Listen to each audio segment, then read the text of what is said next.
ముందుగా ఈరోజు నాకు చాలా ఆనందంగా ఉందండి. నేను కూడా మొదటి నుంచి రాజకీయాల్లో ఉన్న వ్యక్తిని మీ అందరికీ తెలుసు. పెద్దలు ఎన్టీ రామారావు గారు, చంద్రబాబు నాయుడు గారు సహకారంతో ఈ స్థాయికి వచ్చాను. నేను ఒకటే కోరుకుంటాను. ఇప్పుడు లోకేష్ గారు ఒక ఉపన్యాసంలో చెప్పారు, మంచి మాటలు చెప్పారు. ఈ దేశం నాది, రాష్ట్రం నాది, నా గ్రామం నాది అని ఫీలింగ్ వస్తే దాన్ని అమలు చేయడం ఎలా? అమలు చేయాలంటే మీలాంటి యువకులు రాజకీయాల్లోకి రావాల్సిన అవసరం ఉంది.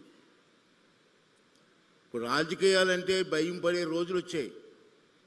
గతంలో మనం చూసాం. రాజకీయాలు ఎందుకండి అని ఆలోచించే పరిస్థితుల్లో ప్రజలు వచ్చారు. అది తప్పు. మన రాష్ట్రం బాగుండాలి, మన దేశం బాగుండాలి, మన గ్రామం బాగుండాలి. దానికి మన బాధ్యత ఏంటి చెప్పి కూడా మీ యువత ఆలోచించవలసిన అవసరం ఉంది. ఇప్పుడే లోకేష్ గారితో మాట్లాడినప్పుడు పిల్లలంతా చాలా బ్రహ్మాండంగా, నిన్న కూడా వచ్చాను, నేను చూశాను మీ పెర్ఫార్మెన్స్. మాకంటే బ్రహ్మాండం చేస్తున్నారు మీరు. నేను వాస్తవం చెప్తున్నాను. ఎంచేదంటే మీ పిల్లలు మనసులో ఏమీ లేదు, ఫ్రీగా రాష్ట్రం కోసం ఆలోచిస్తున్న వయసులో వచ్చారు మీరు. మాలో కుతంత్రాలు ఉంటాయి. రాజకీయ నాయకులు ఆ పార్టీ ఈ పార్టీ ఈ పార్టీ కొట్టుకో, రాష్ట్రం పోయినా పర్లేదు, మా ప్రెస్టేజీలు వేరుగా ఉంటాయి. అంచేత స్వచ్ఛందమైన మనసుతో రాజకీయాలు చేస్తే రాష్ట్రం ఎందుకు బాగుపడదండి, దేశం ఎందుకు బాగుపడదండి? అందుకే ఇవాళ మిమ్మల్ని చూస్తుంటే నాకు చాలా ఆనందంగా ఉంది. మరి ఇటువంటి కార్యక్రమానికి ఆర్గనైజ్ చెయ్యాలని చెప్పి ఆలోచన చేసిన వ్యక్తిని కూడా లోకేష్ గారిని మనందరం కూడా అభినందించవలసిన అవసరం ఉంది. చాలా బ్రహ్మాండంగా మీరు మాట్లాడిన మాటలు కానీ అన్ని విన్నాం మేము. ముఖ్యమంత్రి గారు చాలా అనుభవం ఉన్న వ్యక్తి మనకి.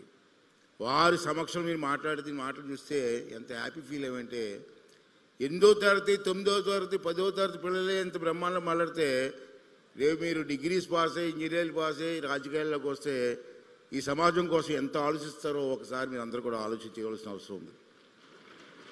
ఈరోజు కార్యక్రమానికి వచ్చినటువంటి మంత్రులు, ఎమ్మెల్యేలు అందరూ వచ్చారు, అధికారులు వచ్చారు, చీఫ్ సెక్రటరీ గారు వచ్చారు. అందరికీ కూడా నా నమస్కారాలు తెలియజేస్తూ, ముఖ్యంగా మరి ఇటువంటి కార్యక్రమం ఏర్పాటు చేసినటువంటి లోకేష్ గారికి నేను కూడా సభాపతిని అవ్వచ్చు, కానీ మంచి కార్యక్రమం చేసింది ఎవరైనా సరే మనం అభినందించవలసిన అవసరం ఉంది. ఒక స్టెప్ ముందు తీసుకొని చెయ్యాలి అని పట్టుదలతో ఈ కార్యక్రమం చేసినటువంటి లోకేష్ గారికి ధన్యవాదాలు తెలియజేస్తున్నానండి. మీ అందరికీ కూడా నా ఆశీస్సులు కూడా తెలియజేస్తాను. ఈవేళ రాజ్యాంగం ఏర్పాటు చేసిన రోజు చాలా పవిత్రమైన రోజు. మన పండగలు ఎలా చేసుకుంటామో మన భారతదేశానికి ఒక పండగ లాంటి రోజు ఇవాళ రాజ్యాంగ నిర్మాణం చేసిన రోజు ఈరోజు. ఇటువంటి రోజున ఈ కార్యక్రమం జరగడం చాలా ఆనందంగా ఉందని చెప్పి ఈ సందర్భంలో మీ అందరికీ మనం చేస్తున్నాను. ఈరోజు 70 ఏళ్ల క్రితం ఇదే రోజుని రాజ్యాంగాన్ని రచించారు. ఎంతమంది అండి? చాలామంది పెద్దలు, మేధావులంతా కూర్చొని భారత రాజ్యాంగం ఎలా ఉండాలని చెప్పి రచించి ఆ రాజ్యాంగాన్ని నడిపించమని కొంతమంది పెద్దల చేతిలో పెట్టి మనందరి మీద బాధ్యత పెట్టారు. చాలా బాగా రాశారు రాజ్యాంగం. ఇంతే భారతదేశం బాగుండాలి అని ఒక నియమాలు పెట్టారు. దీంట్లో ఒక విషయం ఏంటంటే, సుమారు కొంతమంది తెలుగు వాళ్ళు కూడా, నాకు తెలిసి ఈ రాజ్యాంగం రచించిన పెద్దల్లో మన తెలుగు వాళ్ళు కూడా 14 మంది 15 మంది ఉన్నారు. వాళ్ళు కూడా భాగస్వాములు అయ్యారు. అంచేత ఈ రాజ్యాంగం అంటే ఏంటి, ఈ రాజ్యాంగంలో మన పెద్దలు ఏ సూచనలు చేశారు మనకి, దాన్ని ఎలా పాటించాలని తెలియాలంటే ముందు రాజ్యాంగం అన్నది రావాలి. అందుకే ఇప్పుడు బుక్ ఇప్పుడే చూశాను నేను. ఈ పిల్లల కోసం అని చెప్పి ప్రత్యేకంగా constitution of India for children అని చెప్పి సింపుల్గా అందరికీ అర్థమయ్యేలాగా లోకేష్ గారు దీన్ని తయారు చేశారు, మీ అందరికీ ఇచ్చారు. మీరందరూ కూడా దీన్ని చదివి మీ స్కూల్లో అందరికీ చెప్పి అసలు రాజ్యాంగం ఎందుకు రాశారు మన పెద్దలు, దేనికోసం రాశారని చెప్పి అందరూ తెలుసుకోవాల్సిన వస్తుంది. ఫస్ట్ స్టెప్ అది. మనకి బైబిల్ ఉంటుంది, పురాణం ఉంటుంది, ఎన్ని ఉంటాయి. ఎందుకు రాశారు? దాన్ని ఫాలో అవ్వమని. అలాగే మన పెద్దలు ఈ రాజ్యాంగాన్ని రాశారు కాబట్టి దాన్ని ఫాలో అవ్వాల్సినటువంటి అవసరం ఉందని చెప్పి నేను మనవి చేస్తున్నాను. అంతేకాకుండా మరి ఈవేళ పెద్దలు ముఖ్యమంత్రి గారు ఉన్నారు. అసెంబ్లీ ఏంటి? అసెంబ్లీ దేనికి? అసెంబ్లీలో ఏం చర్చించాలా? అసెంబ్లీలో బిల్స్ ఎలా పాస్ అవ్వాలా? మన ఫైనాన్స్ మినిస్టర్ గారు ఉంటారు. ఫైనాన్స్ మినిస్టర్ గారు అన్ని సంతకం పెట్టి చెప్పడానికి అవ్వదు. అసెంబ్లీలో పాస్ అవ్వాలి, అసెంబ్లీలో చర్చ జరగాలి, అసెంబ్లీలో ఏ చర్చ జరగాల, ఏ సబ్జెక్ట్ మీద చర్చ జరగాల, దేన్ని ఆమోదించాలని చెప్పి మనందరం కూడా నేర్చుకోవాల్సినటువంటి అవసరం ఉందని చెప్పి మనం చేస్తున్నాను. ఇవాళ ముఖ్యమంత్రి గారు ఉన్నారు. ఈవేళ వాడిని కోరేది ఏంటంటే, ఈవేళ పిల్లలను చూస్తే ఎంత ఆనందంగా ఉంది. ఎడ్యుకేషన్ని ముఖ్యమంత్రి గారు చాలా ఆలోచిస్తుంటారు. నేను వారిదే చాలా సంవత్సరాలు బట్టి పనిచేస్తాను. నేను చూస్తూ ఉంటాను. ఎడ్యుకేషన్ మోస్ట్ ప్రయారిటీ ఇస్తుంటారు వారు. ఇంజనీరింగ్ కాలేజీలు పూర్వం లేవు. వీళ్ళ ఇంజనీరింగ్ కాలేజీలు వచ్చాయంటే ముఖ్య కారకుడు చంద్రబాబు నాయుడు గారే. పూర్వం ఇంజనీరింగ్ కాలేజీలు చదువుకోవాలంటే మా టైంలో బెంగళూరు, చెన్నై వెళ్ళి చదువుకునేవాళ్ళు. ఇవాళ మనకు కావాల్సిన ఇంజనీరింగ్ కాలేజీలు ఉన్నాయి. ఎన్నిటికీ ఎడ్యుకేషన్ చాలా ఇంపార్టెన్స్ ఇచ్చే వ్యక్తిని. అంచేత ఎడ్యుకేషన్కి ఇంకా ఇంపార్టెన్స్ ఇవ్వాల్సి ఉంది సార్. మరి నేను చిన్న కోరేది ఏంటంటే, మొన్న కూడా లాస్ట్ టైం మీకు చెప్పాను నేను, స్కూల్స్లో హై స్కూల్స్ లెవెల్లో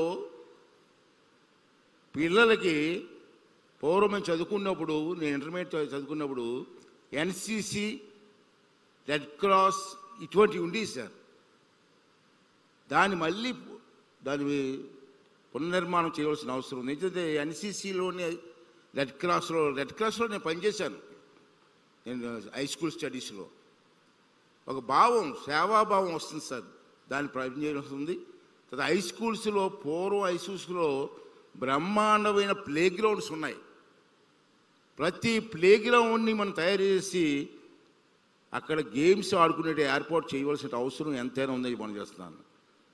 పూర్వం మా హెడ్ మాస్టర్ గారు ఉండేవారు. నేను హై స్కూల్ చదువుకున్నప్పుడు కంపల్సరీగా 1 అవర్ గ్రౌండ్కి వెళ్ళకపోతే ఇంత పేకబెత్తమని వారు. పూర్వం మీకు తెలియదు పేకబెత్తమని, దాంతో కొట్టేవాడు మమ్మల్ని. కంపల్సరీ గ్రౌండ్కి వెళ్ళి 1 అవర్ ఆడవలసిందే. అటువంటి కార్యక్రమాలు చేయాలని చెప్పి ఎడ్యుకేషన్ మినిస్టర్ గారికి, ముఖ్యమంత్రి గారిని కూడా కోరుకుంటూ దానికి ఇంపార్టెన్స్ ఇవ్వాలని చెప్పి కోరుకున్నాను. లాస్ట్లో ఏంటంటే, నేను చెప్పాను సార్, మీకు గుర్తుందో లేదో, మీరు ఉమ్మడి రాష్ట్రంలో ముఖ్యమంత్రిగా ఉన్నప్పుడు నేషనల్ గ్రీన్ కోర్ అని చెప్పి ఒక కార్యక్రమం చేసాం. అప్పుడు నేను ఫారెస్ట్ మినిస్టర్, మీరు ముఖ్యమంత్రి.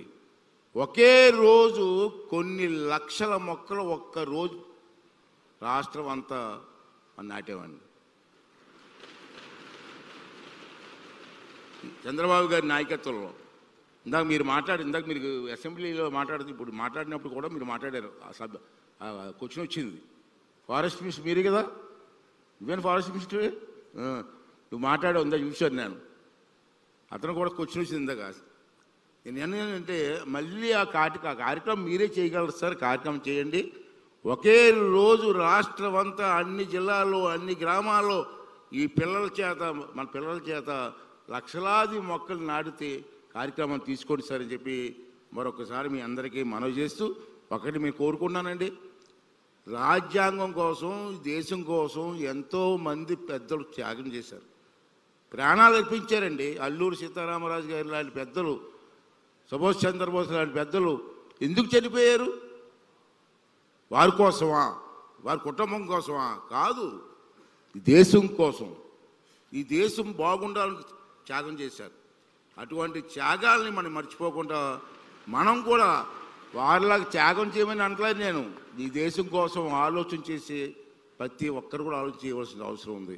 అలాగే ఆఖరిగా ఒక మాట చెప్తానండి, రాజకీయాల్లో కూడా విలువలు ఉండాలండి. మనుషుల్లోనే విలువలు ఉండాలా? రాజకీయాలు విలువలు ఉండకూడదా? రాజకీయాలు కూడా విలువలు ఉండాలా? సరే, ప్రజలు ఎవరిని ఎన్నుకుంటారు. కొంతమందిని అధికార పార్టీలు ఎన్నుకుంటారు, కొంతమందిని అపోజిషన్ పార్టీలు ఎన్నుకుంటారు. కానీ అందరం కూడా రాష్ట్రం కోసం పనిచేయాల. అపోజిషన్ పార్టీ అయినా, లేకపోతే గవర్నమెంట్ పక్షం ఉన్న పార్టీ అని ఏదైనా మన రాష్ట్రం ఒకటే, మన రాష్ట్రం, మన ఊరు, దానికోసం ఆలోచించాలి. ప్రభుత్వం ఒక మంచి పనులు చేస్తున్నప్పుడు, మంచి అని తెలిసినప్పుడు ప్రతిపక్షం కూడా దానికి ఓటేయాలా, దాన్ని ఆమోదించాలా. ఆమోదించకుండా మేము ఆమోదించమండి, మా పార్టీ సిద్ధాంతం అండి, రాష్ట్రం పోయినా పర్లేదు, మన గ్రామాలు పోయినా పర్లేదు, కుటుంబాలు పోయినా పర్లేదు, మా పార్టీ సిద్ధాంతం, మేము అపోజిషన్ అంటే వెళ్ళకూడదు. రాష్ట్రం కోసం అందరూ కలిసి పనిచేయాలి. అందరినీ ప్రజలు ఎన్నుకున్నారు. ఆఖరిగా సార్ ఈ సమంజసం కాదు కానీ ఒక మాట అంటున్నాను సార్, ఏమనుకోవద్దు, ఒకవేళ తప్పు మాట క్షమించాడు సార్. మీ అందరూ పిల్లలు, చదువుకున్న పిల్లలు, ఆఖరిగా ముగించి మీద క్వశ్చన్ వేస్తాను, మీ సమాధానం చెప్పాలి. ఏంటో క్వశ్చన్ అంటే, ఒక ఉద్యోగస్తుడు ఉద్యోగం చేస్తూ ఉంటాడు, ఉద్యోగం సరిగ్గా చేయకపోతే ప్రభుత్వం ఏం చేస్తుందండి? జాబ్ తీసేస్తారు కదా, శాలరీ ఉండదు, జాబ్ ఉండదు. ఒక ఎమ్మెల్యే అసెంబ్లీకి రాకపోతే ఏం చేయాలండి? ఎమ్మెల్యే బాధ్యత ఏంటి? అసెంబ్లీకి వచ్చి ప్రజలతో సమస్యలు చర్చించాలా. అందుకే కదా మీరు అందరూ మాకు సపోర్ట్ చేశారు. మరి మీ అసెంబ్లీకి రాకుండా మీ అసెంబ్లీకి రావని ఇంట్లో కూర్చుంటే మరి ప్రజలు వాళ్ళని ఏం చేయాలండి? ఎలా ట్రీట్ చేయాలండి? చదువుకున్న పిల్లలు మీరు ఆలోచించి సమాధానం చెప్పండి. ఒక ఉద్యోగస్తులు ఉద్యోగం పోతే జీతం ఇస్తారా? మరి ఎమ్మెల్యే అసెంబ్లీకి రాకపోతే జీతం ఎందుకు తీసుకోవాలా? ఇది నా క్వశ్చన్. ఇంక పెద్దలు నిర్ణయించాలి. ఓకే అండి, థ్యాంక్ యూ అండి. చాలా ఆనందంగా ఉంది ఈవేళ మీ అందరినీ చూస్తే. అంత ఆనందంగా ఉందంటే రేపు రాబోయే రోజుల్లో ఈ దేశానికి పనికొచ్చే నాయకులు కావాలి. మీరు మన లోకేష్ గారు చెప్పారు, ఇంజనీర్లు డాక్టర్లు అవుదాం, కానీ కొంతమంది రాజకీయ నాయకులు కూడా మంచి మనసుతో ఉన్నవాళ్ళు రావాలి. వచ్చి దేశాన్ని, రాష్ట్రాన్ని, మీ గ్రామాన్ని, మీరు పుట్టిన గ్రామాన్ని కాపాడుకోవాల్సిన బాధ్యత మీ అందరికీ ఉందని చెప్పి మరొకసారి మీ అందరికీ మనం చేస్తూ, ముఖ్యంగా మీ తల్లిదండ్రులు గౌరవించండి, తల్లిదండ్రులు పూజించండి, వారు చెప్పిన బాటలో నడవండి, ఈ దేశానికి మంచి పౌరులుగా ఎదగండి. ఈ దేశ బాగు కోసం మీరందరూ కూడా కడ వరకు పనిచేయాలని చెప్పి మరొకసారి మీ అందరినీ కోరుకుంటూ, మీ అందరికీ మరొకసారి శుభాకాంక్షలు తెలియజేస్తూ సెలవు తీసుకుంటున్నానండి. థ్యాంక్ యూ అండి. థ్యాంక్ యూ వెరీ మచ్ అండి. Thank you, sir. Thank you very much. Please subscribe to Leo News for more videos.